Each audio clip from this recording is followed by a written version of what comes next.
first introductory session of matrix. So as you can see, we are taking to the probability and statistics. How many of you are aware of probability and statistics? Like, just give a simple definition, whatever you guys know, or any example. Using math to guess what the probable outcome of the event will be. What is event? Event is anything that happens, tossing a coin or something like that. Anything that has an outcome. Anything that has an outcome is called So, what do you like? Just guess. Like, we basically use mathematics in data science. I hope you all are aware of that thing, right? So, in data science, everything starts from data. Okay, we collect the data and we analyze it. Okay, so analyzing, we use some mathematical techniques where linear algebra, probability and statistics. Sometimes for the deeper derivations of some mathematical algorithms, we have calculus also. Okay, so any guesses where can we use probability and statistics in data science? Anything? It can be anything. representing the data with statistics. Huh? Representing and organizing data with statistics in data. How can you do that? By making graphs and something like that. Tables, graphs. Alright. Anyone else? By using this both, we can predict the weather, predict the outcome of the upcoming matches of the cricket, football, and everything. Okay. So prediction, basically inferencing something, right? Yeah. So this is a bit of introduction about probability and statistics. We'll go through the theory. Okay. We'll make sure that the things are not too much technical. Okay. We'll give some real world scenarios. Okay. So Purval and Shreyaan, our core members, will take the session further. Okay. So guys, you already know what is probability. So I will give you an example.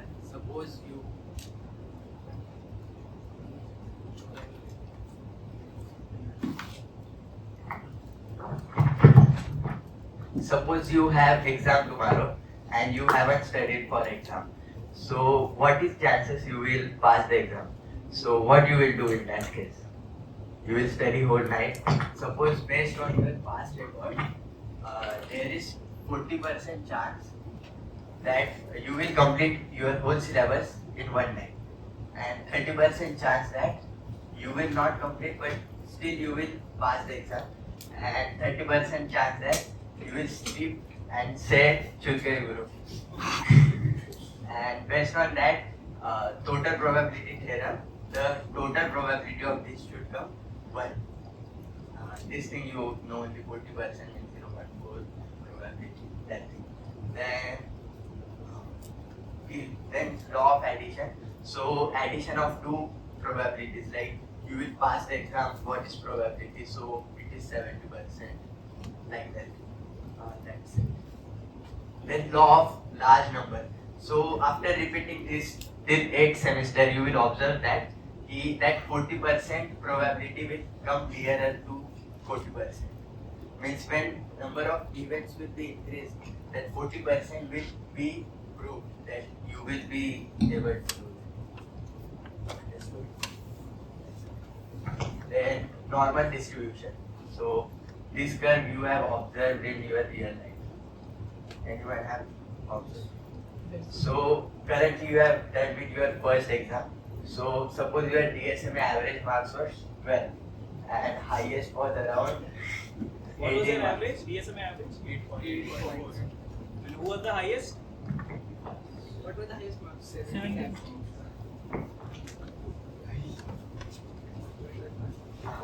So you will observe that most of the students will be lying in this set from 15 to 8 months. Let's suppose this is just a hypothetical scenario. So you will observe that most of the students will be lying in this set, and in our college and most of the college, based on this thing only grading happens. Like top 10% will get A grade, then after that B grade, most of the students get B grade, and the last part will get C grade. Then the last thing is log curve. So in this, the variable who follows, whose log follows the binomial distribution is log distribution. Generally, it is used in stock market where price increase exponentially and decrease exponentially. So we draw log curve. It is not like that. It is little bit skewed like that. Okay, it is used to predict stock market. Then comes binomial distribution. You already learned it in your 12th standard. So in this, suppose you are having an ice cream shop. Suppose there is probability that 40% of time when people comes to your shop, they buy ice cream. So what is the chance that when 10 people comes, 4 people will buy the ice cream? This formula you must be knowing: NCX, P power X, Q power N minus X. How many of you left probability in your GE preparation? What about statistics? Statistics नहीं था?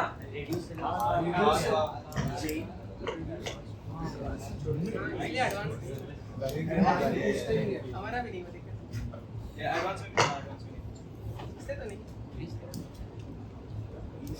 So that's it. So guys, just wanted to tell you at any point if you're not understanding anything, okay, ask. Because if you don't get these topics, your hold on data set won't be as strong as you want it to be. So if you're not understanding anything, just make sure to raise your hand or anything and just ask it and clear it at that moment itself. Okay? Okay. Bit of How many of you know what is a sample? Sample. So तुम्हारा part है? अच्छा ठीक है, मैं थोड़ा ले लेती हूँ. Okay? So what is a sample? A collection of data. A collection of data. Anyone else?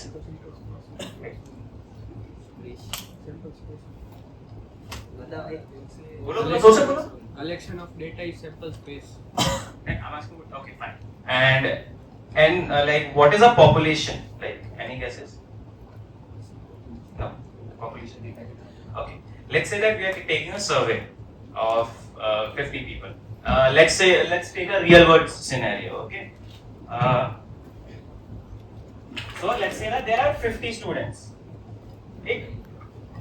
And any of us are taking a survey of reviews about the club sessions. Okay. Tell me the clubs in our colleges. पहला epoch बोल दिया. Okay. Epoch. Okay. Then iota. Then GDG. Then Enigma. No non-technical clubs, right? Beat?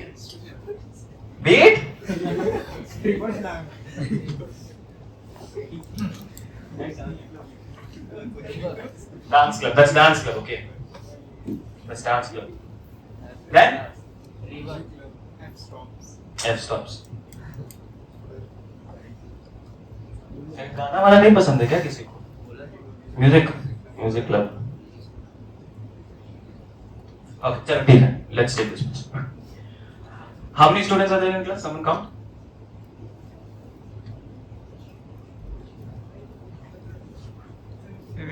17. Everyone, right? The 17 students. Okay. Including us or excluding us? Excluding us, right? Fine. 17 and let's count off. Now, this is just for example purpose, okay? How many of you like epoch sessions? Yes? Okay. How many of you like epoch sessions? Raise your hands. So how many people are there? 1, 2, 3, 4, 5. 5, right? Okay. Matrix?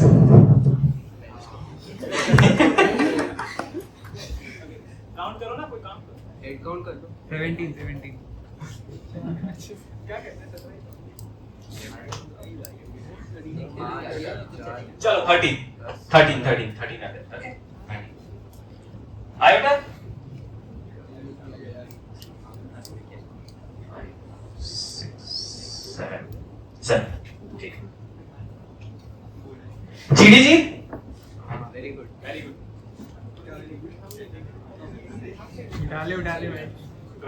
12. Chalo. What about gradient? अच्छा कोई बात नहीं अनिल 1 एक चीज अच्छा लगा 2. बढ़िया बात 2, 3. Enigma? 1 Enigma 0. Dance club?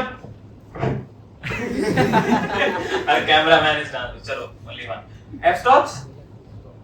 1, 2, 3, 4, 5, 6, 7. F stops.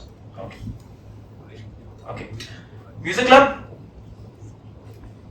I always am for music club. 3, 4, 4, right? Okay. Now understand. In data science, what did I tell? Data is the most important thing, right? Now what did I do? I collected the data, right? So the first step in data science is collecting the data, okay? Then it is analyzing the data, okay? As you can see, 5 people like epoch sessions, 13 people like matrix sessions, 7 for iota, 12 for GDG. This is data collection, okay? I have different samples of my data, okay? Fine, right? And this whole, the people, is the population, okay? So sample is basically a subset of population. I'll take sample of people who are liking the sessions from the entire population. This is the difference between, a simple definition between sample and population. Alright? So this is my data collection process. Now I'm going to analyze, let's say that what is the mean of the students and everything, whatever. Shreyaan will be taking further about mean, median and everything. Yeah? So understand one thing, that data is really very important. First step is data collection. Now there are various methods of data collection. Let's say that I had to take a survey of people. So that there I'll be basically approaching you guys in the college, or else we can release some Google form also, right? Data collection, another way is that, let's say, you can get data from internet also. You can scrape the website. Okay, these are the different procedures of data collection. So that's the first step you have to do it. Okay, analyzing the data, that's where statistics, probability, and everything comes. All right. So Shreyaan, you take further for the analyzing part. Before starting, I just want to let you guys know that most of you are fascinated by machine learning, ML, right? But remember one thing, without data science, the model which we make will be as trash as something you cannot imagine, okay? So data science is basically the core of machine learning. First we have to master this, then only machine learning, the basic starts. Okay, so just wanted to let you know what is population again. Can someone tell me? Yeah, so that concept is clear, right? Okay, I won't be explaining that again. So what is statistics? Anyone without looking on the projector? Can someone just vague answer? What do you people understand? Yeah. Basically, it's analyzing the data which we collected. We need the values. What were we doing with that data? That is basically statistics. So let's jump into the point. What is mean? Anyone? Explain what is average. Like if I ask you what is average, what will you tell? Okay, I'll explain it. It's basically a typical middle value. It's not the actual middle value, it's a typical middle value. I'll let you guys know what is exactly that means. Let's come to median first. What is median? Actual middle value. But now, what's the difference if we have actually a middle value, then why are we calculating the mean? Okay, let's take an example from the marks. Like maximum marks in the DSM were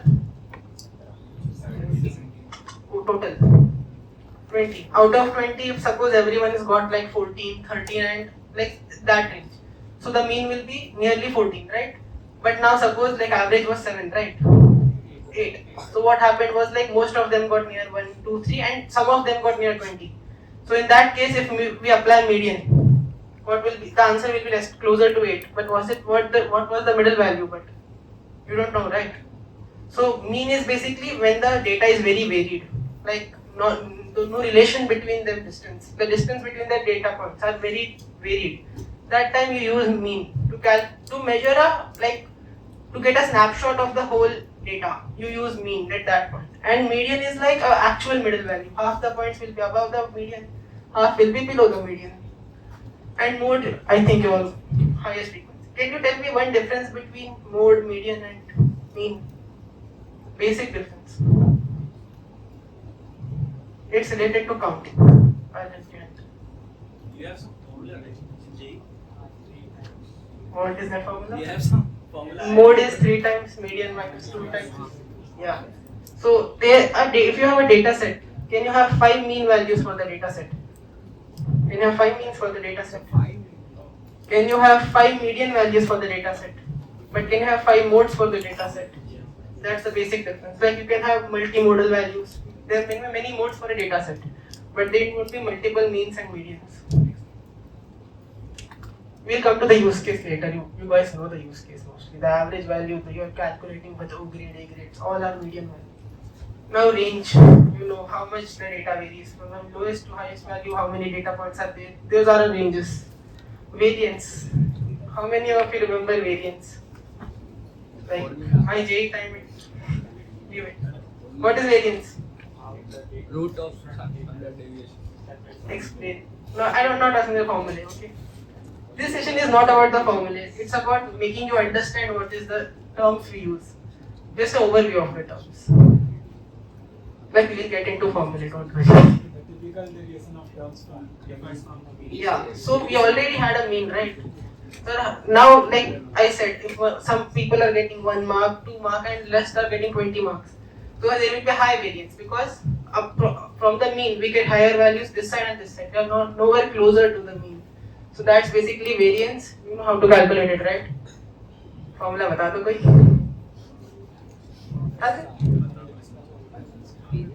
Formula bata do. Okay, I'll let you guys in a secret. During my matrix interview, I told the variance formula wrong. I'm being honest, like it was 2 months back. I also did that square root thing over there. Leave it. Variance is basically sigma xi minus x bar whole square upon n, okay? After that session, I went to the hostel room and studied that whole formula for an hour. Standard deviation, root of variance. But why we use root of variance? We already had a variance, right? Okay, I'll explain it. See, variance is basically square of something. So if you want to interpret it, it's actually quite difficult. Not in this size of data sets, in different ones. So we just apply a root to basically solve that square issue. So basically it's that. It also is the same thing. How much varied is the data set? It also does the same thing. Formula is there. If I'm going to understand. Next time. Now, inferential statistics. Before coming to it, again, make clear of the concept of population and sample. Because from here, I want to take one. Inferential statistics is basically what is, we have a data set like sample. Now we can't directly make the predictions of the whole population with respect to sample, right? So we need to analyze the sample. Descriptive analysis is there. Now what is... Okay, before moving further, let's say that you have 2 data. You have data of 2 separate things, fine? And the mean of both the data is same. Let's say marks of 2 classes are same, fine? Average marks, 5 and 5.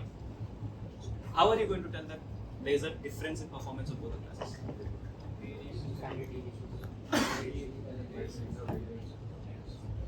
That you should understand. Okay? Many people don't understand why do we use standard deviation and variance. Okay, so first when you analyze the data, you take the measure of central tendency, that is mean, median and mode, right? You know that, right? Measure of central tendency. Then you have measure of dispersion. So basically a standard deviation and variation dispersion, how your data differs, how it is variating. Okay, so first you calculate the central tendency.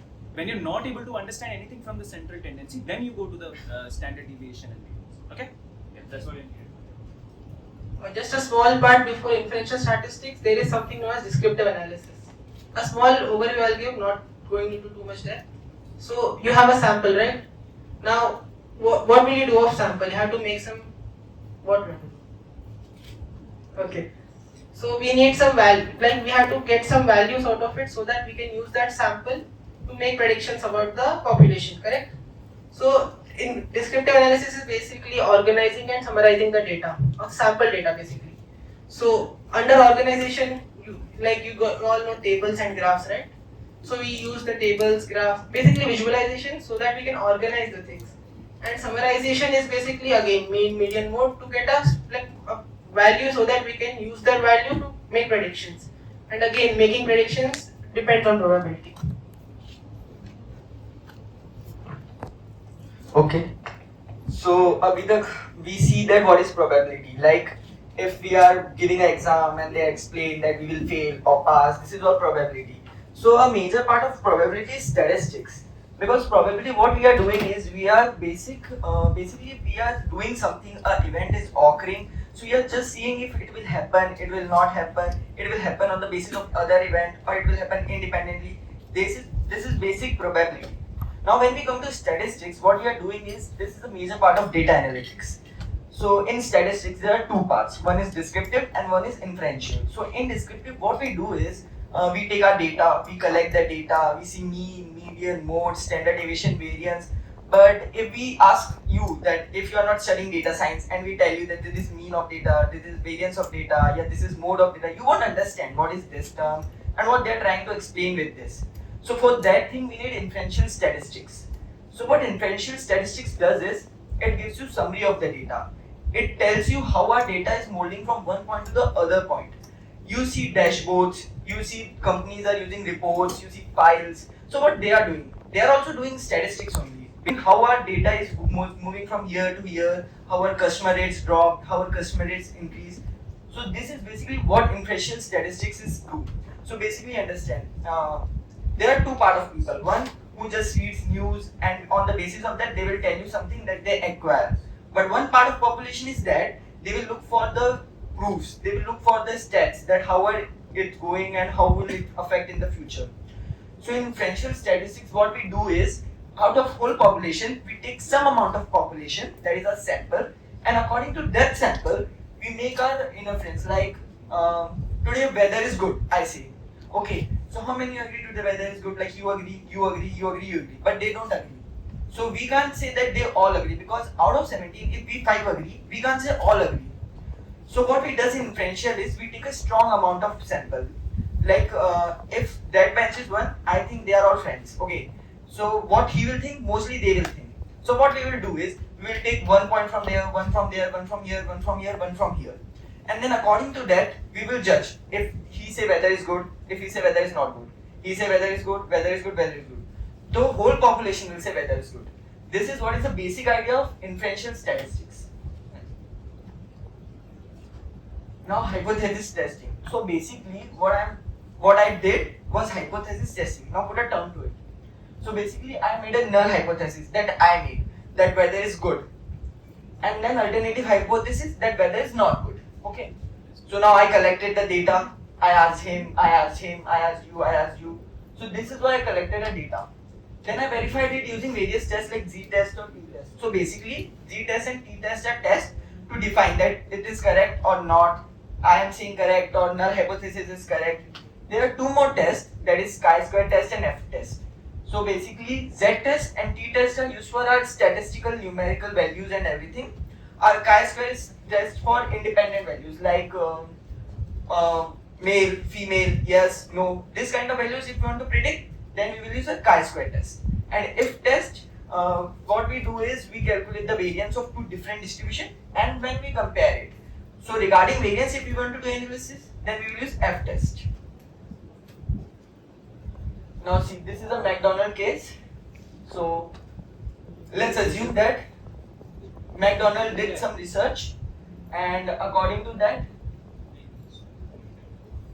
like in 1992, Stella Liebeck, a 17-year-old woman from New Mexico, spilled a cup of hot coffee from McDonald's in a lab while sitting in a car. Okay, so coffee was served at a temperature of approximately 88 degrees Celsius, which caused third-degree burns and required her to go undergo skin graft surgery. Okay, Stella Liebeck decided to file a lawsuit against McDonald's seeking compensation for her medical expenses and suffering. Okay, so this was our idea. This has happened.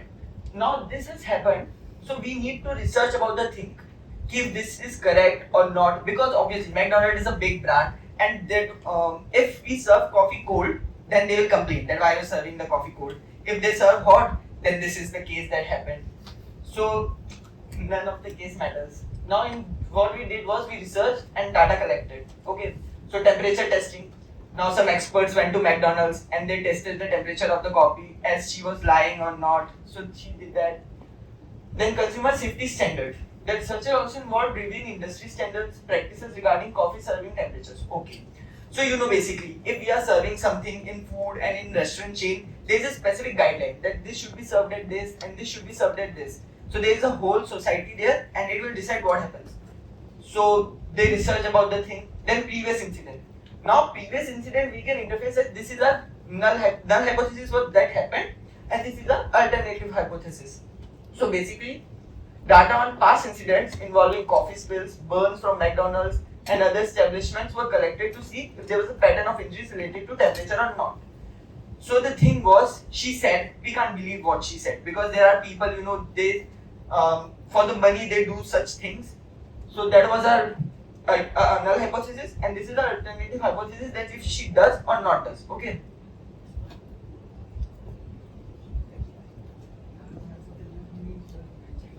Yeah, just making a statement. An alternative, just making a statement. An alternative hypothesis means that we are denying the statement. And now, on the basis of these two statements, we need to prove that which is correct.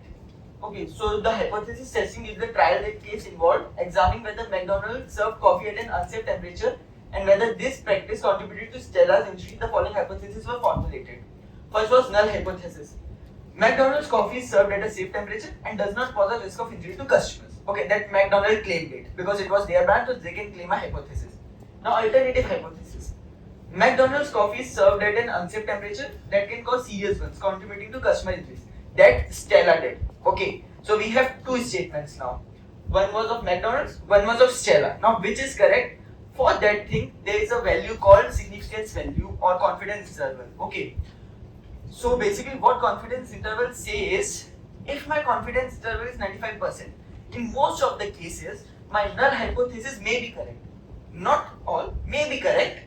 Alternative hypothesis can also be correct. So for that thing, there is a test called Z-test, T-test. On the basis of our distribution, on the basis of sample that we asked, on the basis of all these things, we do Z-test and T-test. Now results. The jury find that McDonald's knowingly served coffee at an excessively high temperature, which posed a risk to consumers. Okay. It was revealed that McDonald's had received numerous complaints about coffee burns in the past, but had not changed its practices. The jury ultimately ruled in favor of Stella Liebeck, awarding her 2.86 million in damages, which was later reduced to a more manageable amount in settlement. Okay. So in this case, what happened? Stella was right, McDonald was wrong. So the null hypothesis that McDonald claimed that we can't do this, that was actually wrong.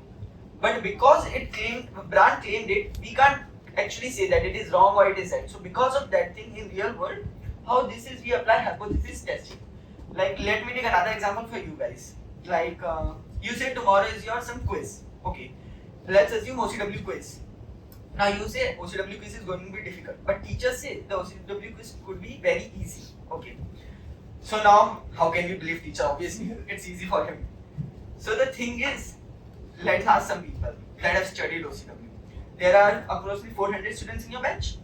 So out of 400 students, let's take sample of 100 students that actually study or 50 and that don't study 50. So 50-50 equal, so there is no biasness in our sampling because some people can claim that you are being biased, you are selecting him, you are not selecting me, it happens. But if we say 50 people who actually study whole day, 50 people who don't study, because the thing is if we do biasness then our result will be biased. So the thing is let's ask them. Some say it's going to be easy. Out of 50, let's say 37 say it's going to be easy in the part where they study. And rest of the say it is going to be difficult. The people who don't study, out of that 45 say it is difficult and 5 say it is easy. Now if we calculate, out of 100 there is 43 students that say easy and 57 students that say difficult. But this could only not be the matter that we decide that quiz is difficult or not. Let's ask teacher. Teacher said it is easy. Okay. So alternative hypothesis is it is easy. Out of this, let's say our confidence interval was around 70%. Okay. So now I am assuming that 70% what students are saying are correct, but 30% what teacher is saying can also be correct, because you don't know how it is going to be tomorrow. So we went on the or more gather analysis, because 100 was, we were assuming that 100 they could be biased. They might have studied, they might have not studied, because the people who study can study different subjects. They can study DSMA, they can study another subject, but maybe they didn't study OCW. That could be a case. So we gathered more data. We gathered from here, there. So now what happened? Our confidence interval went up to 95%. That it is going to be easy. So in this case, what happened? Our teacher that said was actually true. But now the thing is, this is what we assumed on our hypothesis testing. But actually the day of the quiz came and it was actually difficult. All of you feel that it was very difficult paper. Now the thing was that hypothesis that we do in our copy or that we do in our maths or everything can't always be true what happened in the real life. But it can also be true sometimes that happened in the real life. So we have to always keep in the mind that probability, statistics, it's just a mathematical concept on the basis of which we can build our data, on the basis of which we can decide what we have to do next. But it can't be absolutely correct, because if we won't apply this in the real world and if it won't happen to us in the real world, then how can we decide that it will be true, it will be false? So this was all statistics and probability.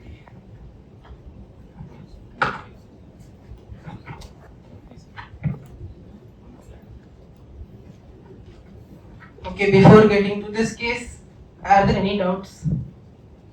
Like you understood everything? There were some terms used, confidence interval. You understood everything? Confidence interval basically how we decide what is confidence. Okay, confidence interval, if you are correct. But basically this thing. This is your confidence interval. From 25% of the data lies in this part, 75% lies in this part. This is basically the confidence interval. Okay, you remember that in your second sem, you have a whole PS subject, after which you will hate maths for sure. And are you clear regarding the null hypothesis and all? Can you example explain me? Just making a statement or just claiming. Just give your example. Any example. Or we have an example ready, that's why. If you can't give an example, Tomorrow will be holiday for the Shreyaan. okay, explain like we can understand. What you understood? Just explain. Okay. The students suppose that tomorrow will be the holiday for the Shreyaan. We are just making a statement. This is a null hypothesis. But let's suppose from an institute a mail come that tomorrow there will be no holiday for the Shreyaan. So this is an alternative hypothesis. Means we are just making a negative part of the null hypothesis we made. And tomorrow the day come and it is found that there was a holiday for the Dashera. So basically the null hypothesis was true. That's the one. Okay, I'll give one example. Point or solve. Let's say you and your friend beside you, you are flipping coin 50 times, 200 times, okay? 100 times, let's say. Okay. Now, what are the outcomes of a possible coin to be tossed? Head or tails, right? So let's say that you're on the head side and you're on the tail side. Fine. You're coming and saying, Bhaiya, the coin is fair, but you're saying the coin is not fair. Okay. So now what I'm going to do is, null hypothesis is, I will take a default statement basically. Let's say that the coin is fair. Okay. This is the first step, taking the null hypothesis. What will be the alternative hypothesis? It's not fair. Okay. So I'll not go into the technicalities basically. Overview, I'll just give you the summary that null hypothesis basically, you take a default statement. Okay. Let's say n naught is a default statement. Okay. Then you have a countering statement, that is the alternative hypothesis. Okay. Using these, you perform some statistical tests, as Shreyaan and Krishna mentioned. Okay, Z test, T test. You have different tests. Okay, you'll be studying that later. Okay, after these tests, okay, you have something called as confidence interval. You have something called as p-value and everything, which will be used during these tests. Now, this is all mathematics which you will be studying later. Okay, we have just given you a brief.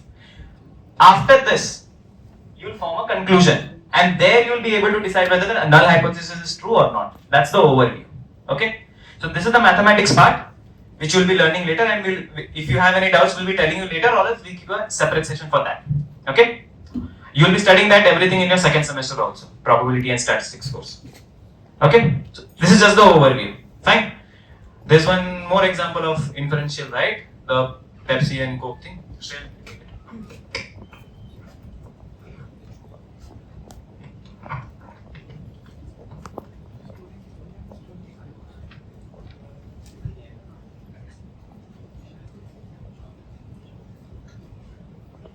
Does anyone know the story already? No, right? So yeah, in 1990s, Pepsi wanted to increase its market share. Okay, so it had an ad in which they were giving away points for buying each can. You can get some points. After which, on their store, you can buy some stuff. Basically, a giveaway type of thing. And in the ad, in the end there was a part where a man was like flying a Harrier jet, and in the end they claimed it was for 7 million points. So obviously it was a joke by their side, but there was one person. What was his name? John Leonard. He took it very seriously, and then he got connections to some industrialist companies, and then he the point was when you go to the site to buy some product, you didn't have to pay the points. You just had to pay 15 points, after which you can pay the amount in like 10 cents for each point. That was the case. So he bought all the 7 million points and claimed he could buy the jet. But at that time, Pepsi was literally like, they thought it was impossible, because to get 7 million points at that time you had to buy nearly 16 million cans. For like each day 50,000 cans. So at the end it would cost them around $4 million just to buy 50,000 cans. And the cost of that jet was nearly $33 million. So obviously they had a loss. So they filed a case. And at the end, the jury claimed that it was a joke and all. But the null hypothesis and all were used in this part. So you can read it from there, the null hypothesis and all. We'll provide you with the slides, okay? So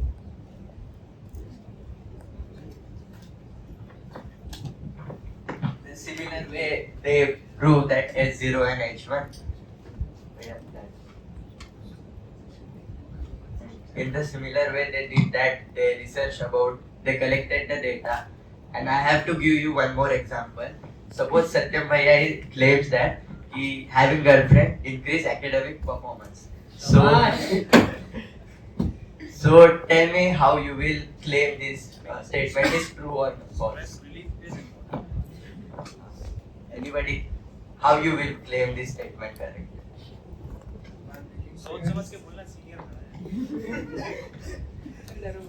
By making more other pairs, we will analyze this data. So in similar way we will do that. Like H0 having girlfriend increases performance, H1 decreases performance, and we will collect data from different people. Like suppose you all have girlfriend, we will analyze your score before having girlfriend and after having performed some test and claim that hopefully performance increase.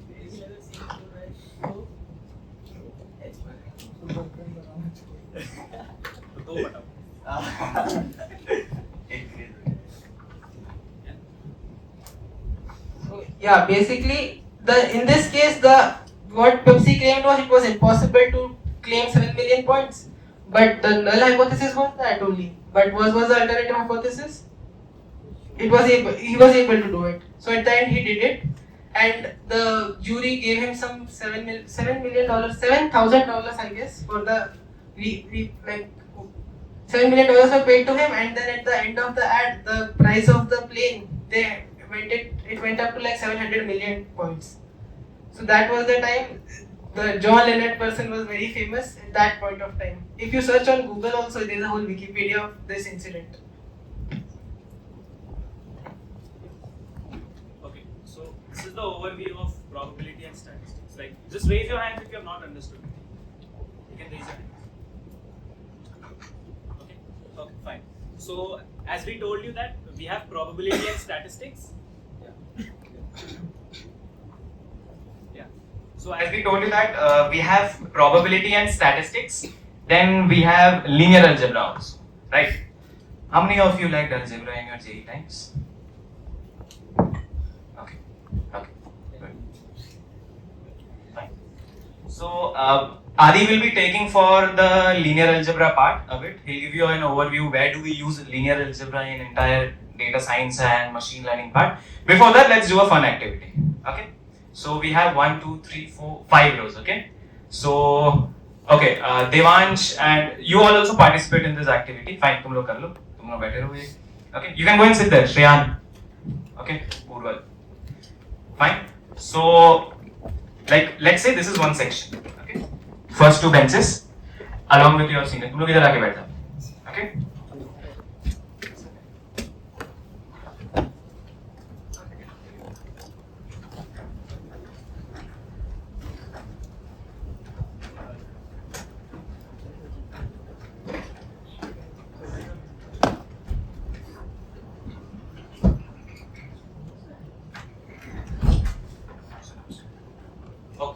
So now let's say I am the CR of the class. Yeah, we should be CR. You have, I think. No? Anyone? What happened, Palak? Huh? So let's say that Adi is your professor. Okay? Adi is your professor. Fine. He is teaching you. What subject do you like? Biology. FHB. Yeah. It's audible, right? Audible? Adi? Yeah, okay. So, let's say Adi is your professor. Okay? And I'm one of your batchmates. Okay? Fine. So, the first 2 benches over here are section A. Fine. And the last 3 are section B. Fine. Section A.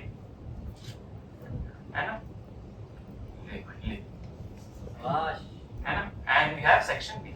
Okay? Fine? Okay. So now basically our professors Aditya Pande have told me to collect the marks of the students.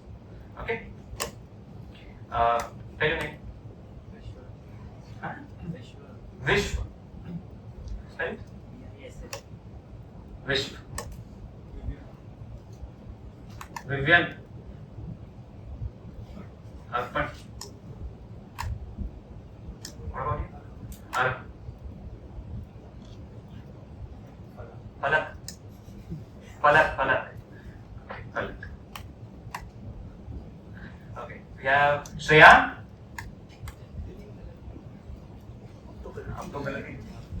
Purval. Next. Mayank. Okay. Mohit. So even RCR's maybe was Yeah. Yes, Mohit. Mithun. Okay. Sure. Sir. Now, section B. Dheeraj. Okay. Dheeraj. Correct? Rushi. Next. Ranjan. Next. Anand. Next. Vishnu.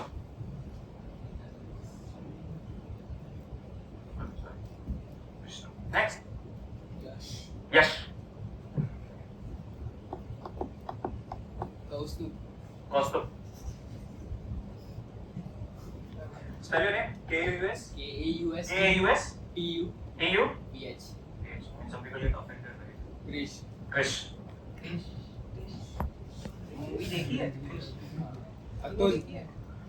Atul प्रिया होती है ना कृष्ण ये अतुल का नाम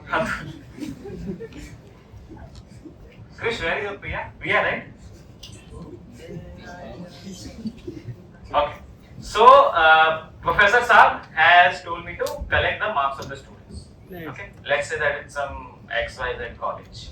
Okay, and the management system is even more worse than IIITS. Let's see.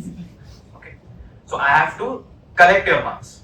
Okay, so let's say that it's DSM. Okay, we'll say DSM. सबसे कम average किसमें आया था? CP. Say the CP. Okay, CP. So okay, हाँ CP पढ़ता है. Fine. So Adi is your CP teacher in both the sections. Fine. So I'm basically telling you an entire flow of a data science project. Fine. So now what I'm doing here, I'm collecting the data, right? So going to one each and every sample is one way of data collection, as I said. So here first we are collecting the data. Okay. Let's say that the score is out of 20. Okay. Let's say Vish had got 18 marks. Okay. 18. Okay. Vivan have got 2 marks. No offense, bro. Okay. Arpan's marks is not noted. Okay. There's some humor there. Arham, Falak. Okay. There's gap over here. Fine. Shreyaan, CP. 7. 8.5, let's say. Okay. Let's say Purval had got 19. Okay. Mayank had got some 12. Okay. Let's say Mohit got 20. Okay. And Mithil had got 9. Fine. Okay. Let's come to section B. Section B, Dheeraj. What would you give yourself marks? Huh? 12. Okay. You're too honest. Rishi? 10.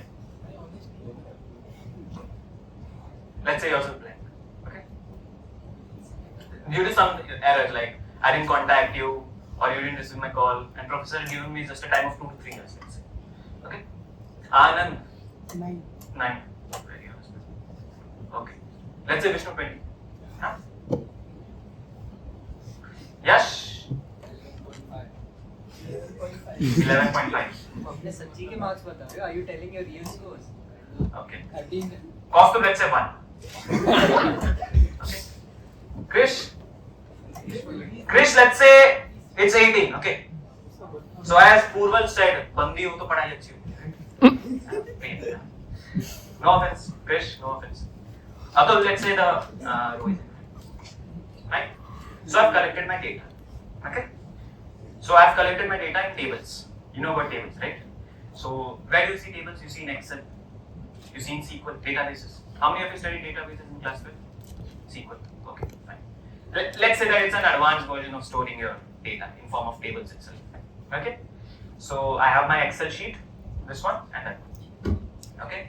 Now, professor, he had asked me that tell me the maximum marks of section A, section B, and the minimum marks. Okay. What's the maximum marks of section A? Who's it?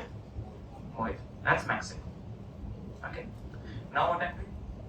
I'm analyzing the data. Right? What's the minimum marks? 2. Who's 2? Okay. Sorry. That's minimum. Okay. What about section A? Section B? Maximum? 20. Who's 20? Vishnu. Okay, that's maximum.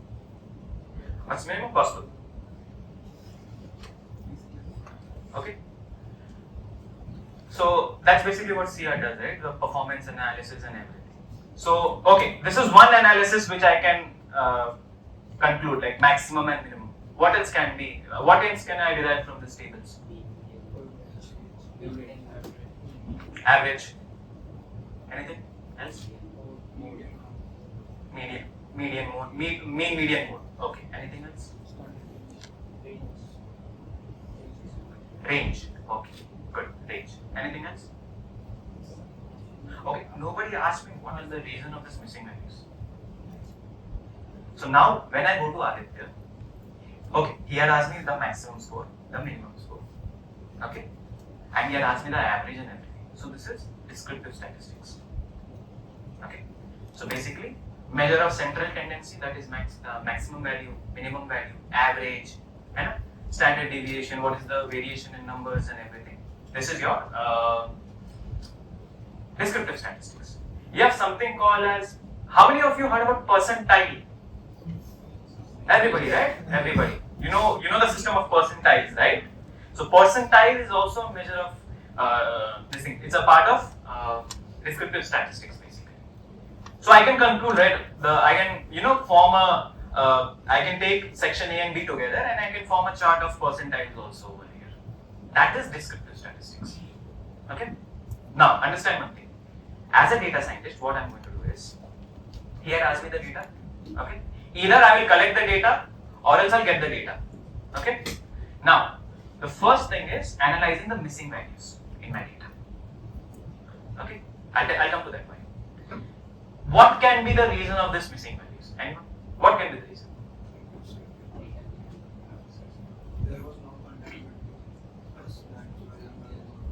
Yeah. Okay. Anything else? Yeah, you can tell anything. It can be anything. Didn't write the exam. Yeah. Well, good. Computer error. Okay. Paper got misplaced. Well, that can be expected from. Data collection problem. True. That's one thing. Correct. Yeah, there can be a chance that I misplaced the score. Right. And yeah, misplaced the score. Let's say that Arpan was the one who had got 2 marks, but I failed for PPL. That can be one problem. Yeah. Or I didn't fill the marks. Just want to mess up around with the professor. Okay. So my task should be to fill this missing values. Okay. My task should be to fill this missing values. Okay. That's the first. This is called data pre-processing. I'm basically explaining you the entire workflow of a data science project. This is called data pre-processing, where first I'll handle the missing values. We checked the mean, median, mode and everything. Now I'm checking the missing values. Okay. Let me be very clear. Missing values imputation basically. Imputation means filling the missing values is one of the most challenging tasks for a data scientist. Okay. There are companies who come here for intern, okay, for data science, and recently many of us had given the assignments, and the major challenge during solving that assignment was not machine learning, descriptive statistics, and anything. It was filling this missing values. Okay, so that's the data pre-processing. See, many of you will think that data science is all about machine learning, right? How many of you used to think that? It's about we make models, we do predictions. Did any one of you think like that? Many of you did. Even me. But the major work of a data scientist is working on this data, pre-processing, cleaning and everything. As some of you had told it, plotting the charts and everything. Yeah. Okay. So my task is to fill the missing values. Fine. Now, note one thing, there can be even duplicate values. Let's say that 2 people have got the same marks. Okay? 2 people have got the same marks. Now that is genuinely that some people have got the same marks. That's okay. Okay? That can be a human error also, but sometimes. So we have to even handle the duplicate values. Okay? यहाँ तक समझ आया? Fine. Now, I'll fill this missing values. How am I going to fill this missing values? Any cases?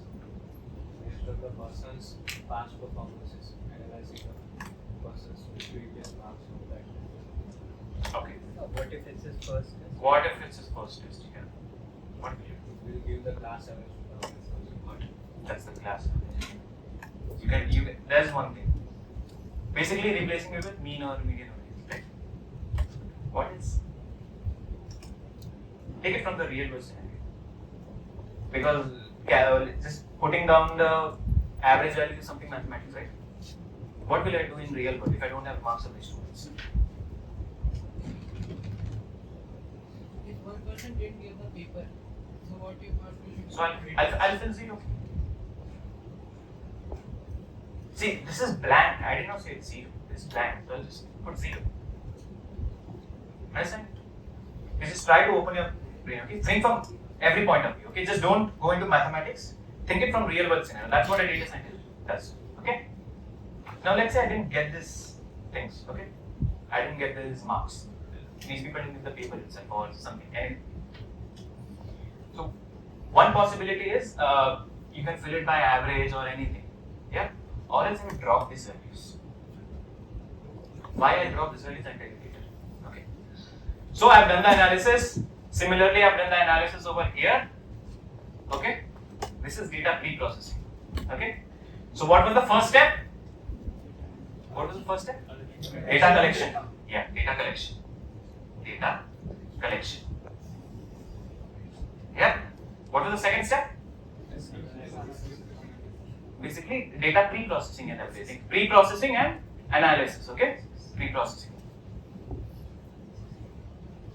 Pre-processing and whatever your statistical analysis it is. Okay. Fine. So at this point, I'm clear with my data. I have got the data. I have done some of the pre-processing and everything. See, statistics. Why I basically get the summary of the data. Okay? I just need to get some summary about the data. The next thing in this is basically there's something called as EDA, exploratory data analysis. No worries if you forget it. There's something called as EDA. Just remember that. EDA is basically plotting the charts. What you have. Okay. What all charts can you plot using this data? Bar graph, pie chart, line graph. Okay. Histograms. Okay. And okay. So now see, during the analysis, I can even I can basically plot it and I can mention Arpan, Aram and Falak that the values were not mentioned. Okay, that will be shown in the chart. Okay, so basically, like how many of you watch IPL? Everybody? During the intervals, you have some charts analysis, right? That backend part is of a data scientist. Many of the people, they are data analysts and everything. Okay, so EDA is that part. Okay, so until here, I think tomorrow will be a holiday or let's say the weather is bad or anything. Now that is my point of view. My analysis basically should have some statistical significance, some significance. That is what inferential statistics is used for, and you will be performing many tests about it. Okay, later you will be learning those mathematically. We will not go into this mathematics part. Okay, so I'm done until here. Now, after EDA and everything, whatever comes, okay, let's say the next step is feature engineering. There's something called as feature engineering. Okay, feature engineering and pre-processing are somewhat, they go hands on each other. Like let's say that missing values imputation. Let's say you're filling the missing values. As I said, you can handle the duplicates and everything. So that comes in the feature engineering. What is a feature? Okay, let's say what is a feature? Feature is basically the columns of your data in simple terms. Okay. After feature engineering, you go to machine learning. So basically, I'm going to put this data. I'll put in the machine learning model, and the machine learning model is going to predict something.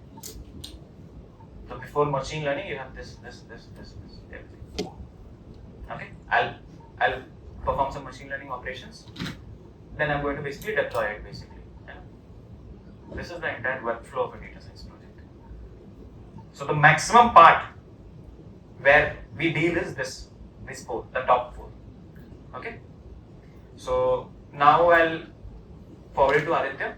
He'll explain you what is the role of matrices, basically in the data science life cycle project. Understood, right? Clearly? Any doubts? All clear, right?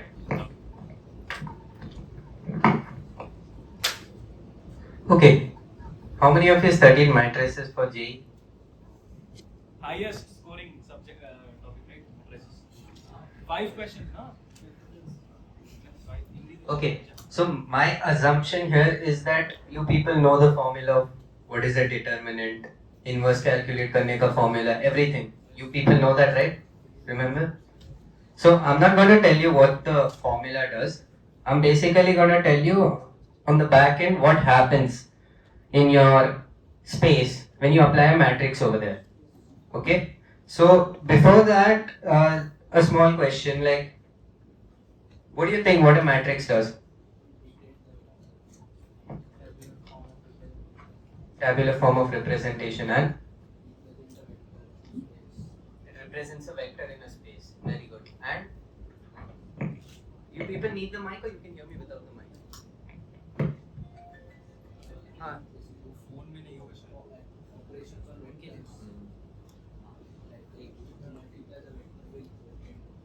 The rotating of a vector. Very good. And so, okay, you've listed 2-3 new things. One, you told me a vector. So what is a vector now?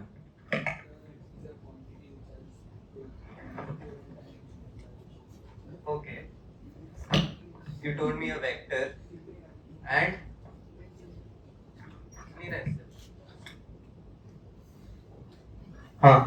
so what is a vector? A thing having a magnitude and some quantity, right? Okay. So what is linear algebra? Very basic definition, whatever. Break the words into two. Yes. Okay. So what do you mean by linear then? Tell. Single degree equation. Right. So linear algebra, two words. Linear algebra. Linear, like your friend told, something that works on, it's very, let's say, direct way. There's no complexity as that we can imagine over here, right? Pretty simple. So when I write a matrix, let's say I write this. How many of you like vectors? Nice. So what can you inference from this matrix? Very good. Or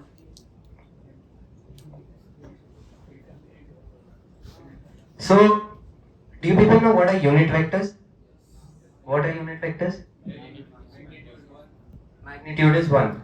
So, if I have, let's say, a 2D space like this, one unit vector will be something going up to 1, 0 and 0, 1, right? That is exactly what this matrix is telling. So, this is the x coordinate of the unit vector in that space, and this is the y coordinate of the unit vector in that space. Pretty simple, right? So now if I say I have a random matrix over here, let's say 2, 3, 4, 5. What does this mean? 2 points, which are your unit vectors. So that means for that case,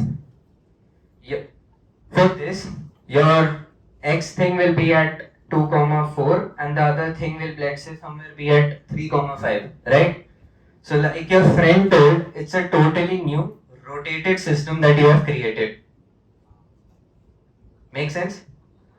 So matrix is essentially what it's doing is the normal space that we know. We are transforming it into a new space and basically we are creating new coordinates over there. So far so good? Everyone's with me? So now let us say that I applied this matrix and I got a new space. So now how will I get to know the point in my, let's say, this original, let's say we consider 1, 2 in my original matrix, in my original space. So now what I'll do is I will again multiply that here. I'll do the multiplication. I'll get 2 new points. So what is that? The 2 new points that I got? 1, 2 in the transform system.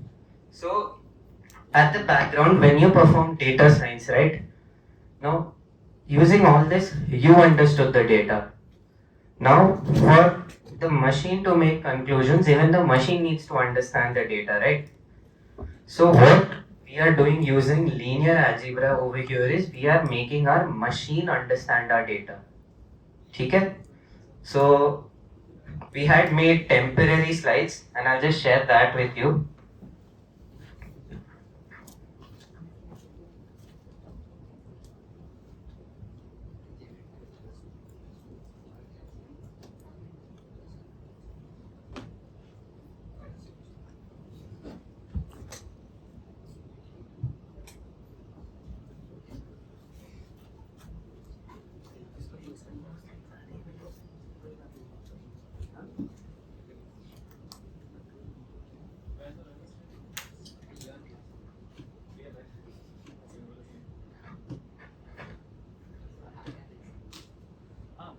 So these slides, as of now, they are not completed and we will be sharing these slides with you. Okay, I want you to go through these slides. Once we share it with you, so that the next session that you come, if we have a quiz on this, you can answer whatever I ask. Aditya will give you rewards on that. I'll think about it. So that is what I meant, right? Linear algebra.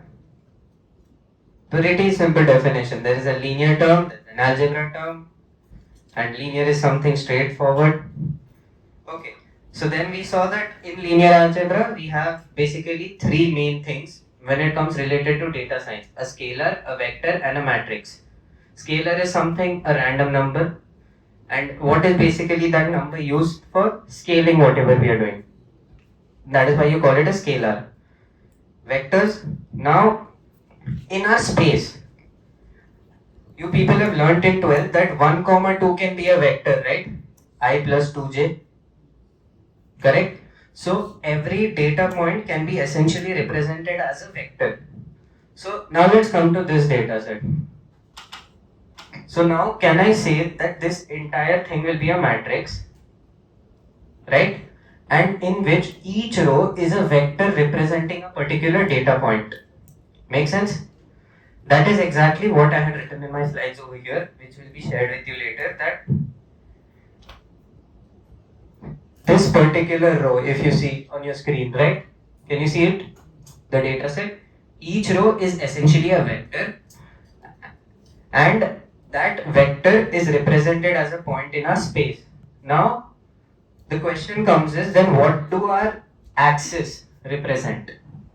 So in our data set, you can see there are two columns. One is name and one is score. Correct? Now, for some time, let's just assume that we have another column, and let's say that is GPA. Correct? So just for the ease of it, there are two columns. Both are numerical, score and GPA, and let us focus on this. Now, because there are two columns, each data point will have only two values, right? So we are essentially working in a 2D space. That makes sense? So when we work on a 2D space, let us say one axis is score and one axis is CGPA. Each point in this axis will represent a row like this. Okay? So whenever they teach you any algorithm, anything in machine learning, this is a very important thing they teach. That from your data set, what can you take as what column and what is that inferencing basically.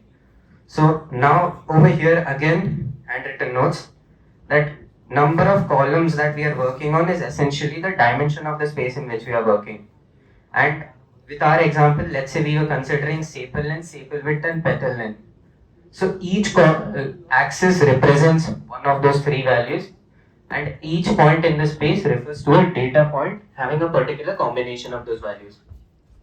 Okay? Now this matrix representation, which is a unit vector along x-axis and which is a unit vector along y-axis, and what is basically happening in a matrix. When you send a data point through a matrix, what are you getting as a new data point? Okay? Now, square matrices and non-square matrices. Anyone remembers this? Square matrix. Okay, so now for ease, just to make it a bit easy, we'll go with square matrices, whatever is happening through a square matrix. And later, when we feel that, okay, now you're pretty strong with square matrices, we'll tell you exactly where we are using non-square matrices. Okay? So, we worked with square matrices, we saw what are square matrices, and this is another small example of what I explained over there with our point 1, 2 and our entire matrix. So, this is what happens. Originally, we have this, correct? And now, all the things are transformed. So, these new white lines that you see, the new grid that you see is basically now the space in which you're working. And that space has its own unit vectors, and the unit vectors are being told by the matrix. Concluded? Very simple, right?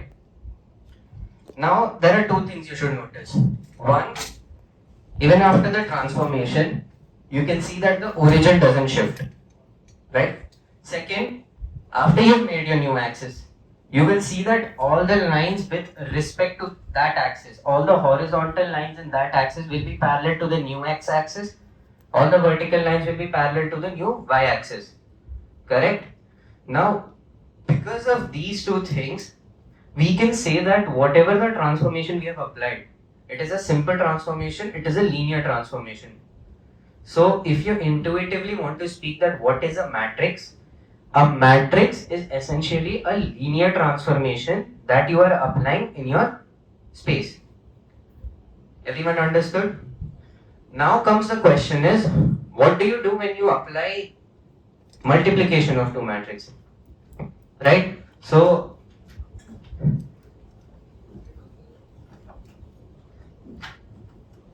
suppose when I tell you that C is equal to A dot B, okay, A, B, C are matrices. So now what does this part exactly do? Now, when I was a beginner on this stage, what I thought was first you take matrix A, you apply some transformation, and then you take matrix B. But in reality, what happens is it's the other way around. So you have your original space, you first apply B on it, and then you go and then you apply A on it. And the final thing that is comes is basically stored in C. Okay? So keeping that in mind, just tell me one thing, okay? Is M1 M2 equal to M2 M1? No. Not necessarily, right? Another thing. Can you tell me that using this, if A into B, is this equal? Someone? Yes? No? Not in many cases. Assume that all are square matrices right now. So is it possible?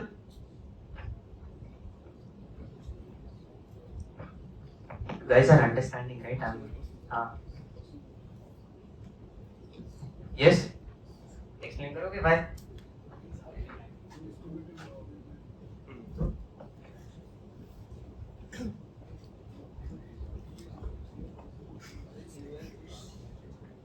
Essentially, what is the logic here, guys?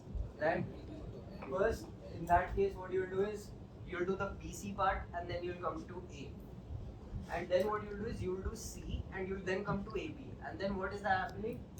Essentially, in both the cases, first you'll apply C, then you'll apply B, and then you'll apply A. Right? So, in both the cases, your order of applying that transformation is the same. Am I right or wrong? So, that means that in both the cases, I'm doing the same thing, just I'm representing it in different ways, right? So, if we see it from a transformation point of view, we are actually technically doing the same thing, right? So that is another thing I wanted to keep in your mind. Obviously, when you study it in DSMA, have you people started formulas? And I know you people will learn the formulas, go and do everything about it, but I just want to give you that what is happening in the back end, the intuition behind it. Okay? So now you have given this determinant of a matrix. Anyone remember?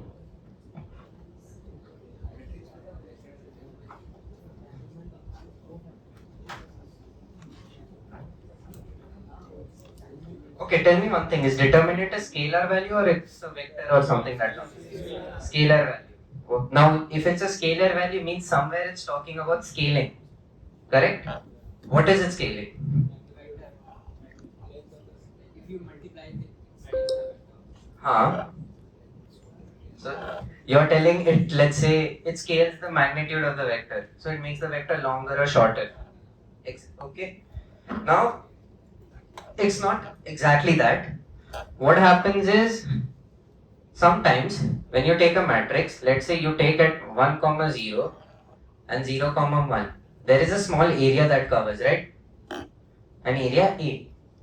Correct? Now what happens is, let us say you performed your matrix transformation and everything, and that, now you see this for the same 2 points, there will be some new points. And let us say now that area covering the same point will become A dash. This is possible, right? The area can change because the points will change. Simple. So what determinant actually tells us the scale in which this area increase. Okay? Pretty clear here guys still? You're all with me? So now the question comes is, what does it mean when we say a negative scalar? Determinant can also be negative, right? So if you're scaling this, positive makes sense. What does negative mean? That can still be represented with a positive value. Minus the significance. So essentially our main concern was here that we can say, let's say if this was I and this was J, even in a new axis, it remains I and J only, right? There is a chance that I might get rotated or J might get rotated, correct? Hi Anna, tell me. So that is what the minus tells. The minus tells that from your original, your axis is only completely changed. And then the value tells in the new axis, how much has it been scaled. Okay? Now, inverse of a matrix, everyone knows, right? If you take A into X equal to, let's say, Y, so X will be Y into A inverse. Basically, a change that you have done using a matrix A, when you take the inverse of that matrix, you're trying to undo the change. है ना? Very simple. ठीक है. So, more or less, this is how a matrix works in your background. Now, if you see any machine learning algorithm later on, so there are two ways they represent it. They can either represent it using vectors or they can either represent it using matrices. Okay? So suppose if you have a line y is equal to mx plus c. Everyone's familiar with this line? Now in this I'm currently working in two axes, right? X and y. Suppose I generalize it more. I tell y is equal to, let's say, m1 x1 or ma plus m2a, m2b plus m3c. Now what are we doing? What coordinates are we working with? How many dimensional is this?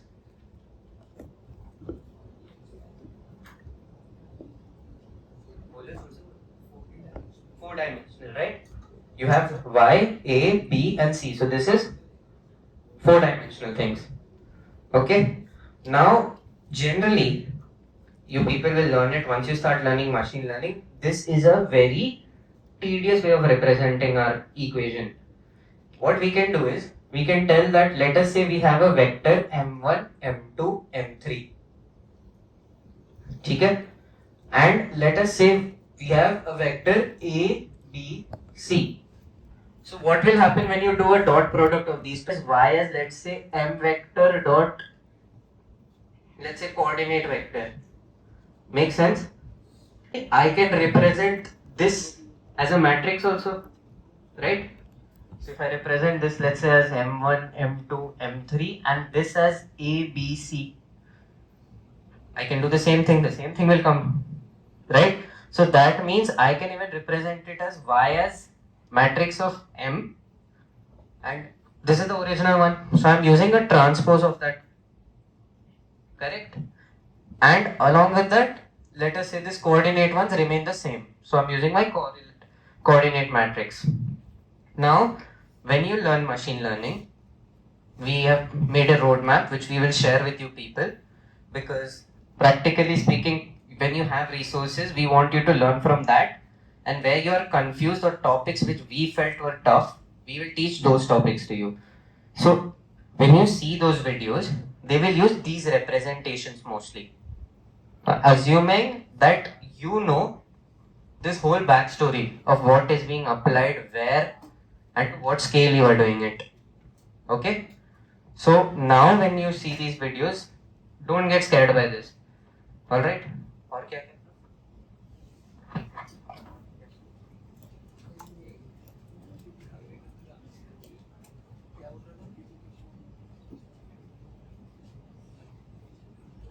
Okay. A final thing, let's say you have, and you learn this in your DSMAs, eigenvectors and eigenvalues. Have you seen your DSMA syllabus? तो उसमें लिखा है, if you people have seen that, you learn eigenvectors and eigenvalues. So essentially what we are telling is that in your transformed axis there is a chance that there are some vectors that are the same as it was in original axis, right? Suppose let us say 1 comma 2 had a vector and that is being pointed to this point. After transformation 1 comma 2 remains 1 comma 2 only, so the vector remains the same, vector is not changing. So these vectors that don't change even after you have applied your transformation, they are called your eigenvectors. Okay, and the magnitude of those vectors are your eigenvalues. Okay, so that is essentially what the whole gist of matrices is.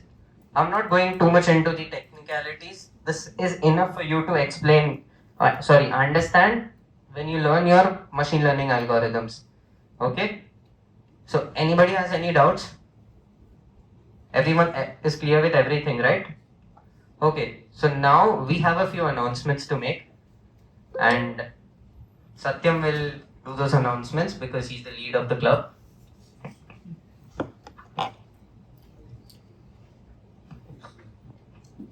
Alright, so how was the session? It was nice? Did you guys understand everything that was told? Are you sure? Sure. Audible, right?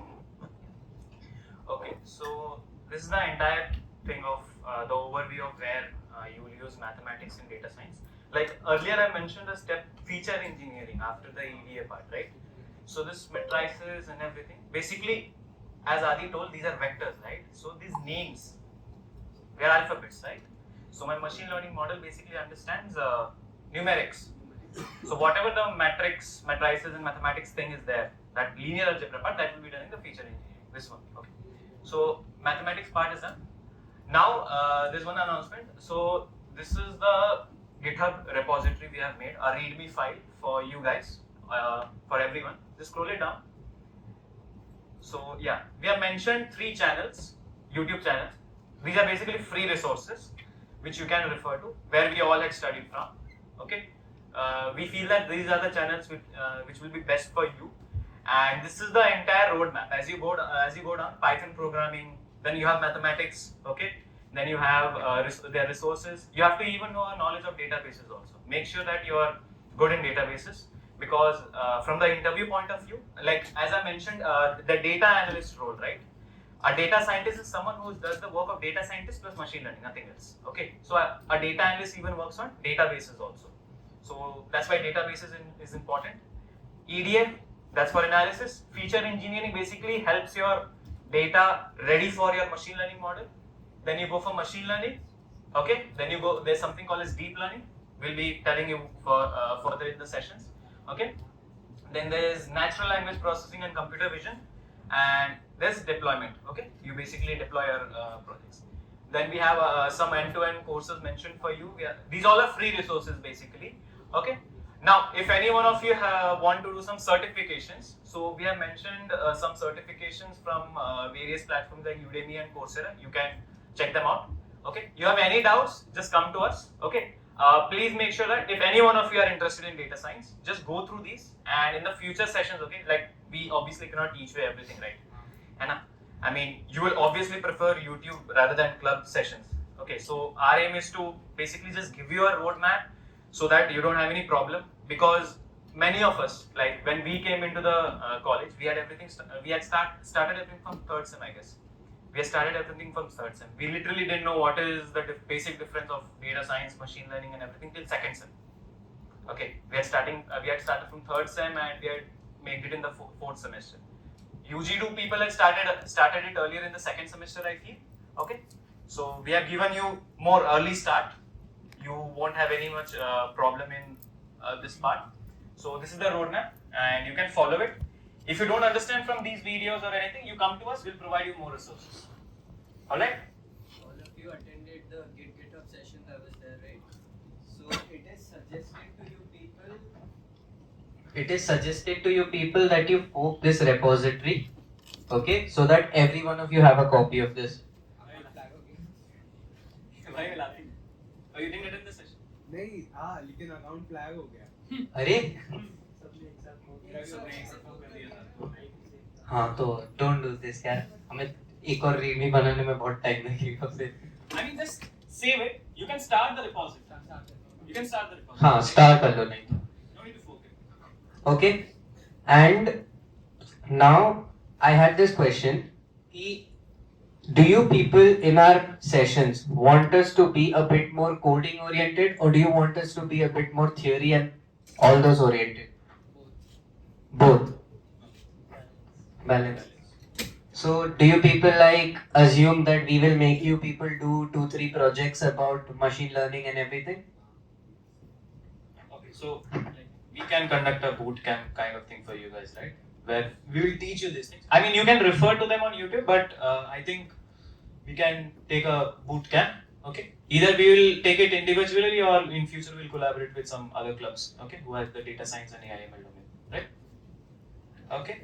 Yeah, coming to the collaboration, guys. Yeah, before that, our upcoming session, the second session, this was the first one. The second session is based upon dashboard making.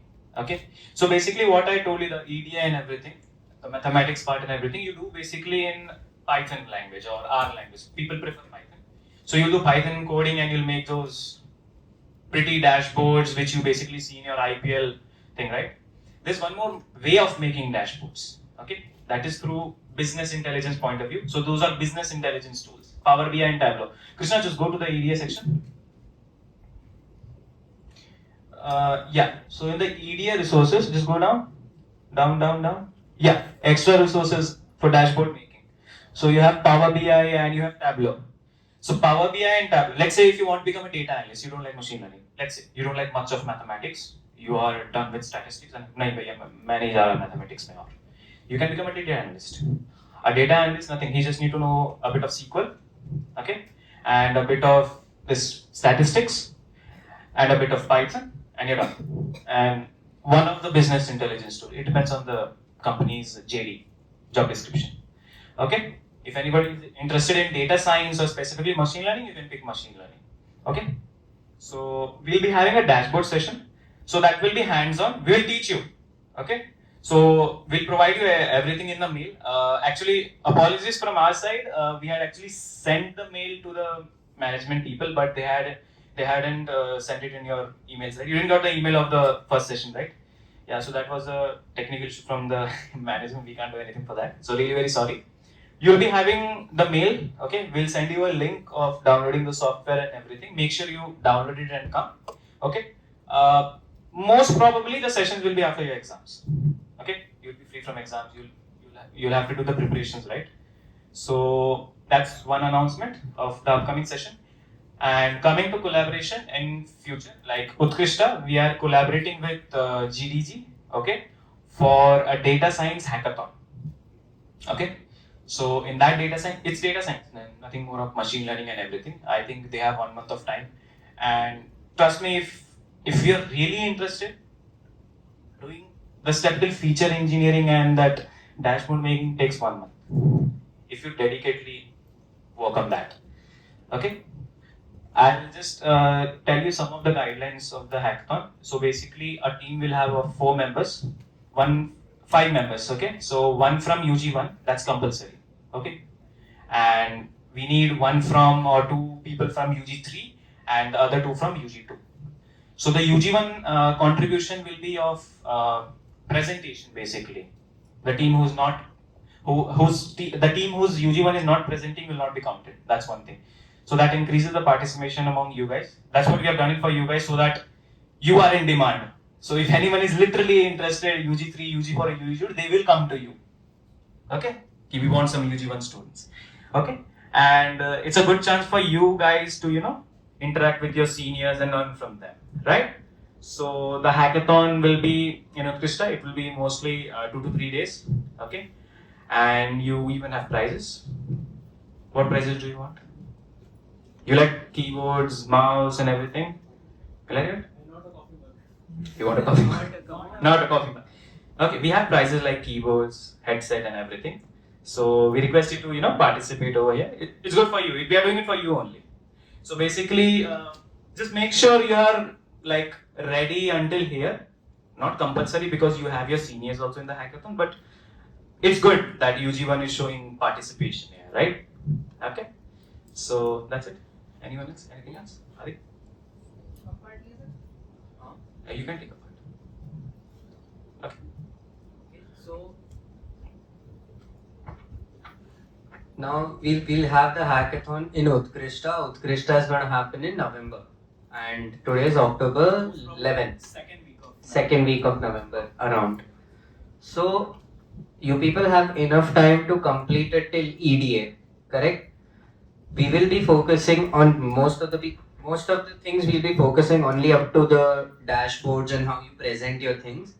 And if you people want to take it a step ahead and be like, oh yeah, I can make a machine learning model for this also. If you people learn, you're free to do it, but it won't have that much weightage still, okay? Because what we are doing is we want to see all the analysis you have done on the data, okay? Also, when you do this, alright, particularly your feature engineering, your data pre-processing and all those things, you will learn hundreds and hundreds of different things. Always remember, it is not necessary to do everything always. Okay, even when you see all the videos we have given in the roadmaps, they will tell that it is not necessary. Only do it when you feel logically that okay, we have to do it here. Alright, so when you are doing these things, always try to think from a logical point of view also. That is my step required? Should I do it? If I do it, how will it affect my data? And later on, how will it affect the analysis that I make from my data? It's not only about coding. It's not about coding. You can get the codes from GPT. You can get the codes from GPT. Let's say you tell to GPT, this is my data set, I want to fill this missing values, and GPT will give you the code. You have to understand why you're doing that. This Take is it from a logical point of view, yeah. because companies check your logical point of view. They literally nowadays in the assignment rounds of company, they tell that okay, fine, you just Do the you do GPT, you do Gemini. We don't have a problem with that. What they want is you have to understand why you're doing a specific thing. Okay, so you're free to do GPT. You're free to do anything. Make your base strong. That's important. And try to digest the things. Okay, don't rush. If you're not able to complete until here, it's fine. As I said, it's a team, so you're not going to take the entire project by yourself, right? Digest the things. You have just done pre-processing. Totally fine. Not an issue. Okay.